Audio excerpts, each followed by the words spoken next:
Very warm welcome to you from my side. Welcome to Krishna Coaching.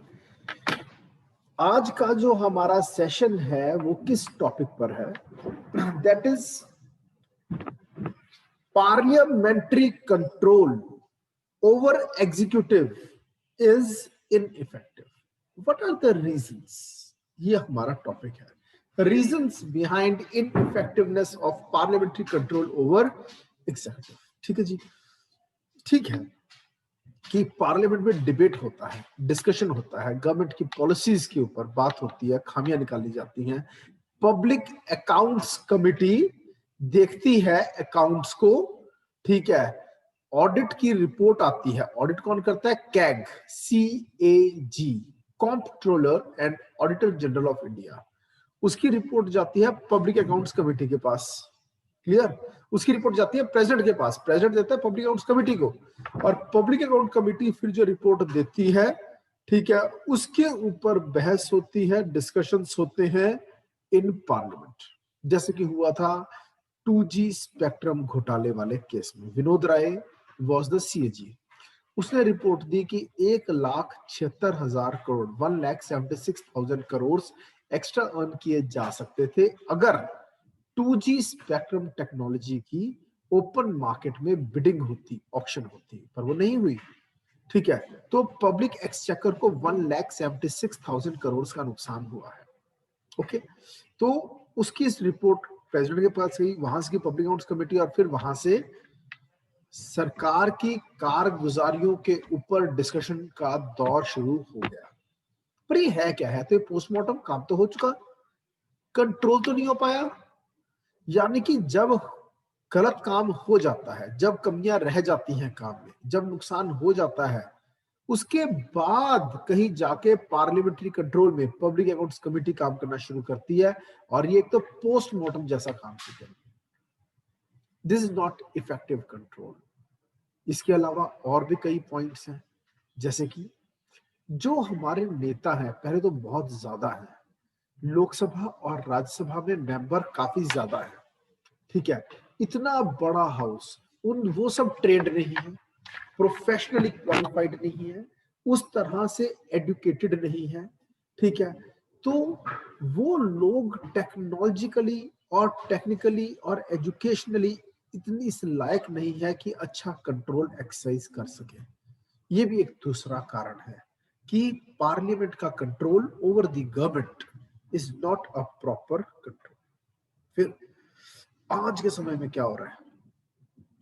एक absolute majority enjoy कर रही है मोदी सरकार, पूर्ण बहुमत की सरकार. ठीक है, जो दिल में आए करेंगे, बाकी लोग बोलने वाले बोलते रह जाएंगे. समझ में आया? ऑपोजिशन ही नहीं है, ऑपोजिशन की बैकबोन टूट चुकी है, पूर्ण बहुमत मिले हुए हैं. The second biggest party which is not joining hands with ruling party, अगर 10% सीट्स उन्हें मिलती हैं तभी वो ऑपोजिशन बनती है. और कांग्रेस, बीजेपी के बाद जो सबसे बड़ी पार्टी वो है कांग्रेस. कांग्रेस को 10% सीट्स भी नहीं मिली, इसलिए देयर इज नो ऑपोजिशन. तो वीक ऑपोजिशन होना भी ज्यादातर ऐसा होता है कि वीक ऑपोजिशन की लोग कैसे होते हैं, हवा की तरह चलते हैं. इस बार हवा मोदी की हवा है, अगली बार फिर 2014 में इलेक्शन हुए, जीत गए. ठीक है, फिर 2019 में इलेक्शन हुए, फिर से जीत गए. ठीक है, और क्लीन स्वीप विक्ट्री. ठीक है, हवा थी, मोदी की हवा थी. समझ में आया? तो ये क्या दर्शा रहा है? Weak opposition. इसकी वजह से भी पार्लियामेंट्री कंट्रोल जो है वो बहुत वीक होता है. और फिर एक चीज है गुलोटिन. मैंने अपने पिछले लेक्चर्स में समझाया था गुलोटिन क्या होता है. What is guillotine? जो बजट होता है उसमें एक साइड हमारे सारे खर्चे होते हैं, एक साइड सारी आमदनियां होती है. यहाँ से पैसा आएगा और यहाँ खर्च किया जाएगा. तो जो खर्चे होते हैं वो कैसे होते हैं? हर मिनिस्ट्री की अपनी अपनी डिमांड फॉर ग्रांट होती है, और वो जो डिमांड फॉर ग्रांट है हर मिनिस्ट्री की अपनी अपनी, उसके ऊपर वोटिंग होती है. हर डिमांड फॉर ग्रांट पर अलग से बहस भी होगी, वोटिंग भी होगी. मगर रियलिटी में due to positive of time समय कम रह जाने की वजह से हर डिमांड फॉर ग्रांट पर वैसे वोटिंग हो नहीं पाती। एक समय सीमा रखी जाती है, इतने दिन के अंदर अंदर बजट सेशन के अंदर हमें डिमांड फॉर ग्रांट पर वोटिंग का काम खत्म करना है। तो एंड डे पर क्या करते हैं, जितना बचा हुआ काम होता है उस पर गुइलोटिन एक्सरसाइज होता है। याद हुआ गुइलोटिन के बारे में अपने पिछले सेशन में बताया भी था। फ्रांस का एक आदमी था, उसका नाम था मिस्टर गुइलोटिन। उसने एक मशीन की इन्वेंशन की। क्या मशीन बनाई थी उसने? गला काटने के लिए। जिसको सजाए मौत देनी हो मशीन में लेटाओ, ऊपर से ब्लेड आएगा, गला काट दिया जाएगा। डेथ पेनल्टी की मशीन। उस मशीन का नाम रखा है गुइलोटिन। और सबसे पहली बार उस मशीन की टेस्टिंग किस पर हुई? इसी इंसान पर हुई, मिस्टर गुइलोटिन पर। फहा वडरा जमाई, ठीक है, कि कोई वोटिंग नहीं, सारे बिल एक साथ रख दिए, सारे डिमांड फॉर ग्रांट में एक साथ वोटिंग करा जाए, उसे कहते हैं गुइलोटिन। हमारे भारत में तो गुइलोटिन एक्सरसाइज होता है। टाइम कम, काम ज्यादा, ठीक है। और करना काम किसने है? उन लोगों ने जो आधे तो अनपढ़ है, ठीक है, अच्छे से पढ़े लिखे नहीं है। फिर जो पार्लियामेंट्री कंट्रोल है that is sporadic and general in nature, ठीक है। वो टेक्निकली बात कम करते हैं, बस सरकार की नीतियों के हम खिलाफ है, हम खिलाफ, कैसे खिलाफ है, क्या कमियां हैं, उसको टेक्निकली नहीं बताते हैं। बस पॉलिटिकल कारणों से वो अपोज करती है ऑपोजिशन, ना कि टेक्निकल रीजन से। तो ऐसे कई और कारण हैं जिसकी वजह से हम कह सकते हैं कि जो पार्लियामेंट्री कंट्रोल है वो इनइफेक्टिव है। I would like to share my screen with you people, ताकि मैं इसका कुछ कंटेंट आपको दिखाकर एक एक पॉइंट डिस्कस कर सकूं कि क्यों इनइफेक्टिव है parliamentary control in India. Shall we start? चलो, आपके सामने अब देखिए स्क्रीन पर क्या है। ये आ गया है आपके पास द पॉइंट्स, ठीक है जी, मिल गए आपको। इसको थोड़ा सा छोटा करते हैं। Can you see this? Shall we start? चलो स्टार्ट करते हैं। ये देखिए,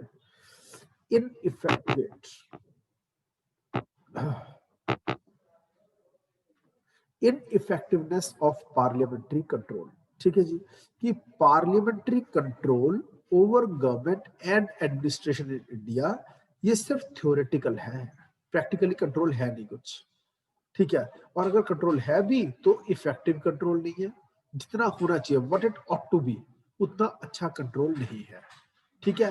अब ये इसके फैक्टर्स हैं, ये रिस्पॉन्सिबल, ये रीजंस हैं। पहला, एक्सपर्टाइज नहीं है, अनपढ़ नेता भी है, ना टाइम है ना एक्सपर्टाइज है कि एडमिनिस्ट्रेशन को कंट्रोल किया जा सके। और ये एडमिनिस्ट्रेशन जो है, इसका वॉल्यूम और इसकी कॉम्प्लेक्सिटी बहुत बढ़ गई है। अब एडमिनिस्ट्रेशन आसान नहीं रह गई है, हर जगह ई गवर्नेंस आ गई है, सुशासन आ गया है, आपको टेक्नोलॉजी यूज करनी है हर जगह, ठीक है जी। फिर vast size of the country, country कितनी बड़ी है, ये भी एक कारण है। फिर parliaments financial control is hindered by the technical nature of the demands for grants। अब जो पैसा मांग रहे हैं मंत्री डिमांड फॉर ग्रांट के रूप में, वो बहुत टेक्नोलॉजिकली, बहुत टेक्निकल बातें हैं। एक अनपढ़ मंत्री, एक अनपढ़ ऑपोजिशन का मेंबर समझ भी नहीं पाएगा, ठीक है।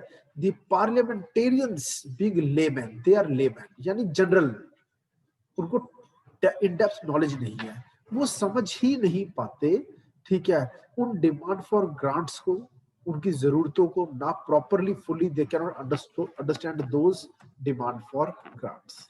और आगे चलते हैं। The legislative leadership lies with the executive, ये कितनी बड़ी प्रॉब्लम है।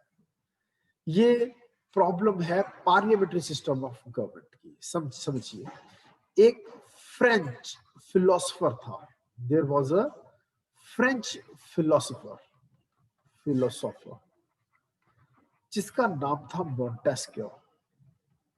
मॉन्टेस्क्यू। उसने एक थ्योरी दी थी जिसका नाम है separation of powers. Separation of powers. उसने कहा कि there are 3 organs of government.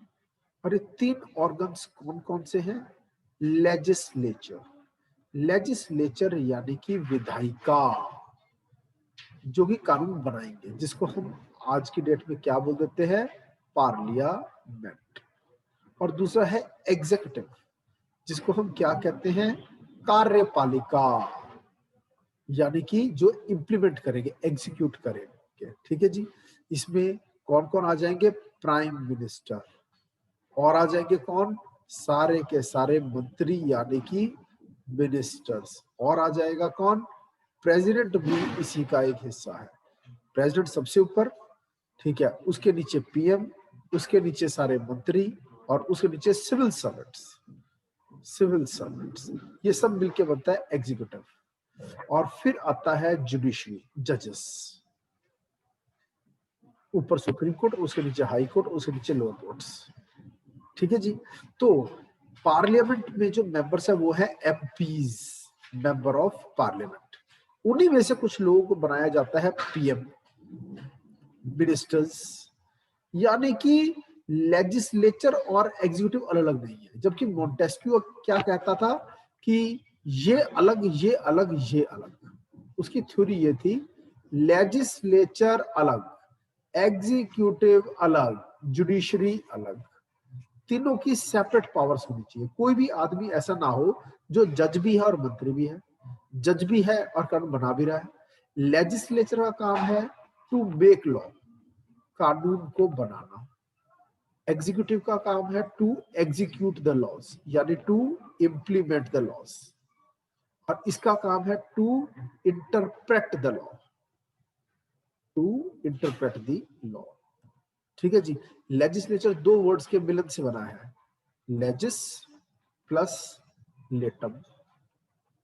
लेजिस का मतलब है लॉ, लेटम का मतलब है to lay down, to lay down.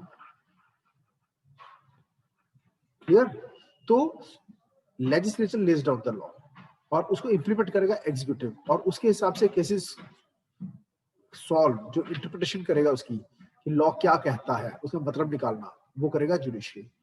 Clear. And इसके लोग कोई और, इसके लोग कोई और, इसके लोग कोई और। मगर इंडिया में ऐसा नहीं है। क्यों? भारत में है पार्लियामेंट्री फॉर्म ऑफ गवर्नमेंट। दो तरह की सरकारें होती हैं, पार्लियामेंट्री फॉर्म ऑफ गवर्नमेंट और दूसरा है presidential form of government, presidential form of government. अब जो पार्लियामेंट्री फॉर्म ऑफ गवर्नमेंट है वो यूके में भी है, इंग्लैंड में, पाकिस्तान में भी है, इंडिया में भी है।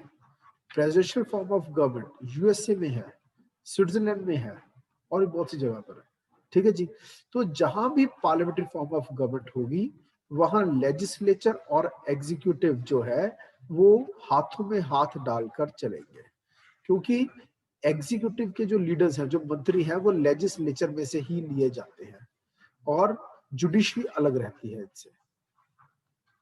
जहां पर प्रेसिडेंशियल फॉर्म ऑफ गवर्नमेंट होगा वहां पर लेजिस्लेचर अलग होगा, एग्जीक्यूटिव अलग होगा और जुडिशरी अलग होगा। पर पार्लियामेंट्री फॉर्म ऑफ गवर्नमेंट में लेजिस्लेचर और एग्जीक्यूटिव एक साथ मिलकर चलेंगे। तो इसकी वजह से भी जब लेजिस्लेटिव मिलके चल रहे हैं, लेजिस्लेटिव यानी कि पार्लियामेंट, और एग्जीक्यूटिव को कंट्रोल करना, पर ये है ही मिलके चलने वाला। और इसमें भी एग्जीक्यूटिव का प्रभाव होता है प्राइम मिनिस्टर का और प्लस मिनिस्टर्स का। ऑफ कोर्स मोदी का बहुत ज्यादा प्रभुत्व है, प्रभाव है लोकसभा में और बहुत हद तक राज्यसभा में भी। यानी parliament is always under prime minister. तो कैसे पार्लियामेंट कंट्रोल करेगी प्राइम मिनिस्टर को? समझ में आया? नौकर मालिक को नहीं, मालिक नौकर कंट्रोल कर सकता है, तो पार्लियामेंट कंट्रोल नहीं कर सकती एग्जीक्यूटिव को। ये भी एक कारण है कि वीक है parliamentary control in India. Is my point clear? समझ में आ गया? हायरार्की की बात हो रही है यहाँ। The very size of parliament is too large, इतना बड़ा है, अनमैनेजेबल है। फिर द मेजोरिटी सपोर्ट जो कि एग्जीक्यूटिव के हाथों में है, पीएम के हाथों में सारी की सारी पावर्स है, उसकी वजह से पार्लियामेंट की reduces the possibility of effective criticism. तो मोदी की बुराई कैसे होगी? लोकसभा में हो ही नहीं पाएगी। देन द फाइनेंशियल कमिटीज, जैसे कि पब्लिक अकाउंट्स कमेटी है, ये अकाउंट्स देखती है, मगर ये तो नुकसान होने के बाद देखती है ना, तो it is just like a postmortem, मौत होने के बाद देखना कारण क्या थे, सरकार ने अच्छा काम नहीं किया, अब बताएंगे क्यों अच्छा काम नहीं हुआ, बुरा काम तो हो गया ना, समझ में, तो पोस्टमार्टम हो रहा है। फिर गुलोटिन, कि जो डिमांड फॉर ग्रांट है, जो डिमांड फॉर ग्रांट है जिसके ऊपर वोटिंग होनी चाहिए, हर डिमांड फॉर ग्रांट पर अलग वोटिंग होनी चाहिए, उसकी बजाय हो क्या रहा है, आखिरी दिन जब टाइम कम रहता है सभी डिमांड फॉर ग्रांट पर एक साथ वोटिंग करा देते हैं, नो डिबेट, नो डिस्कशन। तो इससे भी फाइनेंशियल कंट्रोल जो है वो रिड्यूस हो गया। मोरओवर फिर आता है सबऑर्डिनेट लेजिस्लेशन, जिसको कि डेलीगेटेड लेजिस्लेशन भी कहते हैं, कि जो पार्लियामेंट है जब वो लॉ मेकिंग करती है, जब वो कानून बनाती है, ठीक है, तो वो केवल एक क्रक्स फॉर्म में लॉ बनाती है, यानी कि वो केवल एक स्केलेटन फॉर्म करती है, उस स्केलेटन के अंदर फ्लैश कौन डालता है, ब्यूरोक्रेट्स, यानी कि सिविल सर्वेंट्स। तो लॉ बनाने में अहम भूमिका उनकी होती है जिन्होंने कानून को इंप्लीमेंट करना है। अब देखो पार्लियामेंट में वो कम पढ़े लिखे जो नेता हैं वो सिर्फ एक क्रक्स फॉर्म में लॉ बनाते हैं, बाकी उसके रूल्स, लॉ बनाते हैं वो, पर उसके रूल्स कौन बनाता है, एग्जीक्यूटिव यानी ब्यूरोक्रेट्स, सिविल सर्वेंट्स। इस कारण से भी रूल्स के ऊपर फिर डिस्कशन उतना अच्छा नहीं हो पाता, समझ में, ऐसे क्रक्स फॉर्मेट के ऊपर डिस्कशन हो रहे हैं। इस कारण से भी, क्योंकि डेलीगेटेड लेजिस्लेशन, इसको सबऑर्डिनेट लेजिस्लेशन भी कहते हैं, इसकी वजह से भी डिटेल्ड लॉज पर डिस्कशन नहीं हो पाता। Reduce the role of parliament in making detailed laws, detailed laws तो ब्यूरोक्रेट्स बना रहे हैं और ब्यूरोक्रेसी काम बढ़ गया, इससे पार्लियामेंट्री कंट्रोल कमजोर हो गया। फिर बार बार नाजुक मुद्दों पर, ठीक है, प्रेसिडेंट का अध्यादेश जारी करना, यानी प्रोमुलगेशन ऑफ ऑर्डिनेंसेस अंडर आर्टिकल 123। दो बातें, जब जब पार्लियामेंट का रिसेस पीरियड, जब पार्लियामेंट का रिसेस पीरियड होता है, प्लस प्लस अगर अर्जेंट नीड ऑफ लॉ हो, अर्जेंट नीड ऑफ लॉ हो, तो क्या होगा, तो प्रेसिडेंट सेंट्रल लेवल पर और गवर्नर स्टेट लेवल पर, ये यूनियन लेवल पर, प्रेसिडेंट यूनियन लेवल पर और गवर्नर स्टेट लेवल पर, ये अंडर आर्टिकल 123 और ये अंडर आर्टिकल 213 क्या करेंगे, ये प्रोमुलगेट कर देंगे एक ऑर्डिनेंस को, यानी अध्यादेश जारी कर देंगे, प्रोमुलगेट एंड ऑर्डिनेंस। फिर से बता रहा हूं, दो कंडीशंस है। पहली जो कंडीशन है वो क्या है, कंडीशन नंबर 1, कि पार्लियामेंट है नहीं, पार्लियामेंट तो रिसेस पे गई हुई है, ठीक है, यानी 2 सेशन के बीच का gap, plus urgent need of law, law की जरूरत आ पड़ी, तो वो लॉ कौन बना देगा, सीधा प्रेसिडेंट बना देगा। स्टेट लेवल पे कौन बना देगा, गवर्नर। कि अगर विधानसभा, विधान परिषद यानी स्टेट लेजिस्लेचर का रिसेस पीरियड चल रहा है और urgent need of a law in the state है, तो क्या होगा, गवर्नर स्टेट लेवल पर अंडर आर्टिकल 213 ऑर्डिनेंस बना देगा। ये मैक्सिमम कितने समय तक जिंदा रह सकता है, 6, पहले तो रिसेस पीरियड भी जिंदा रह सकता है, और रिसेस पीरियड 6 मंथ से ऊपर का होता नहीं, और रिसेस पीरियड के एंड में अगर पार्लियामेंट सेशन में आ गई तो सेशन में आने के बाद 6 वीक्स तक जिंदा रह सकता है, यानी पूरे रिसेस पीरियड में जिंदा रह सकता है। और फिर पार्लियामेंट के सेशन में आने के बाद अगर कोई एक्शन नहीं लेती है पार्लियामेंट, तो रीअसेंबली ऑफ पार्लियामेंट के 6 हफ्ते बाद खत्म हो जाए। ये जरा टेक्निकल है, बाद में डिटेल में कराऊंगा आपको, ठीक है जी, ओके, ये वाला टॉपिक। देन पार्लियामेंट का जो कंट्रोल है वो बेसिकली पॉलिटिकल कंट्रोल है, एक जनरल कंट्रोल है, स्पोरेडिक इन नेचर, टेक्निकल नहीं है। मोरओवर एक अच्छी ऑपोजिशन की, स्ट्रॉन्ग एंड स्टडी ऑपोजिशन की कमी है भारत में, क्लियर। एथिक्स की बहुत बड़ी कमी है।